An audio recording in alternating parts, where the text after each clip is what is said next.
এগুলো থেকে নক্ষত্রের দিকে।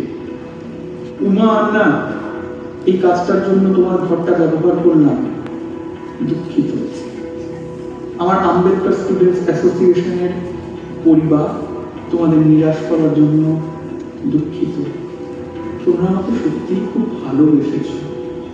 তোমাদের ভবিষ্যতের জন্য অনেক শুভকামনা রইল। শেষবারের মতো জয় ভীম। নিয়ম মাফিক কথাগুলো লিখতে ভুলে গেছিলাম। আমার এই নিজেকে হত্যা করার জন্য কেউ দায়ী নয়। কেউই তাদের কথা বা কোনো কাজ দ্বারা আমাকে এই কাজ করতে প্ররোচিত করেনি। এটা আমার সিদ্ধান্ত এবং আমি একাই এর জন্য দায়ী। আমি চলে যাওয়ার পরে এজন্য আমার বন্ধু এবং শত্রুদের বিব্রত করব।